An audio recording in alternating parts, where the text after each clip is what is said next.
syempre sa sobrang sipag mo, kailangan magpahinga ka rin naman, di ba? Mag-relax ka. So, may pang-relax ka. Thank you so much.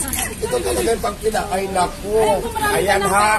Pero... wala pa ito ang hinintay ko yung magbigay ng pera. Ito na nga.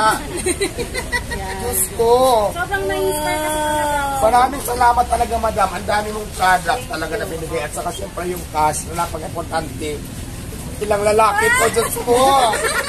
Marirelax talaga ako dito. Sa totoo lang. Siyempre, di ba? Alam nyo na, ha? Yung pogi, hindi pwedeng ano. Yung talaga marirelax ako, ha? Hindi ako ma-stress. Alam nyo na. Kung saan ako makikita. Thank you po. Maraming salamat talaga, madam. Appreciate ko talaga. Thank you so much. Thank you, madam. Ang bango naman. Bukod sa gaganda na ako sa product mo, meron pa ako pang alis sa butterfly. At syempre, may pang-relax pa, di ba? Maraming lalaki ito. Ilang kaya ito? Diyos ko, ginoo ko. 10 lalaki. Ay, 20 lalaki yan. Hindi lang. Ay, divide mo na lang sila. Kasi sa 1,000 pa lang, madam, 150 na ang lalaki. Ay, ang dami nito. Diyos ko, ang dami nito, madam. Sa totoo lang. Alam niyo na. Di ba ata, sa totoo lang, saan mo talaga gagamitin yung pera ngayon? Saan mo ilalaan yun? Doon sa mga kailangan ko, siyempre, of course, yung mga important talaga, seryoso tayo, kainan. Charing!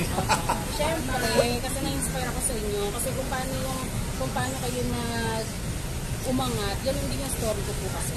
So, para na-inspire ako, so dapat, kayo yung mga tinatangkot ko. Pero hindi lang dahil, gusto rin namin na bigyan kayo ng sorpresa. Kasi napanood ko dun sa vlog nyo, maraming butterfly. Oo nga. Diba? So dahil dyan, meron tayo nun. Ay, thank you. Tanggal ng butterfly. Ayan. Goodbye, butterfly. Diba? Maraming salamat sa iyo. Ito talagang hinahanap ko kasi sabi ko nga, Diyos ko, ano bang pang-alis sa butterfly? Nababas na ako sa butterfly. Pinakulam ko na sila. Inistrang ko na lang kung ano-ano. Wala pa rin. Pero I tried this product mo, madam. Maraming salamat. Hindi ko yung product, pero pinili ko yan para sa'yo. Maraming salamat kasi magkakaroon na tayo ng maalis na yung butterfly. Gusto ko kasi hindi lang yun. Meron din tayong pang-google sa butterfly. Ito rin po yung mga bugs by. Mga pang-spray. Kasi yan talaga yung focus. Salamat talaga, madam. Ito ang kailangan ko talaga. Mabuti na lang nakita mo yung vlog siguro. Kaya isa yan sa mga problema ko dito. Butterfly talaga. Kahit nga gabi may butterfly. Sabi ko lang, nag-overtime na yung butterfly ngayon. Dati 12 hours lang kayo. Ngayon hanggang gabi na talaga sila. Overtime na, oo. Kaya pati butterfly sumusubok. Anyway, madam, maraming salamat. Pero ito po yung para maging diwata ka na talaga ng tuluyan.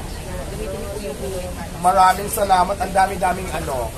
Dahil alam natin expose lagi kayo sa araw. So meron po tayong sunblock yan. Pwede mo po gamitin. Maraming klase yung sunblock. So ito yung favorite ko. So try nyo. Sige, bukas sa umaga maglalagay na ako nito. So diwata, are you ready mag-diwata ng PY? Why not, diba? Kung mabibigyan ako ng chance. Ay, gusto ko yan. Gumawa ka. Diba? Sige, simula ngayon. Mamaya nang gabi maglalagay ako para makita nyo na. Paganda na ako ng paganda ngayon. Ako talaga, madam. Thank you, madam. Bukod sa gaganda na ako sa product mo, meron pa ako pang alis sa butterfly. At syempre, may pang-relax pa, di ba? Maraming lalaki ito. Ilang kaya ito? Ano naman na?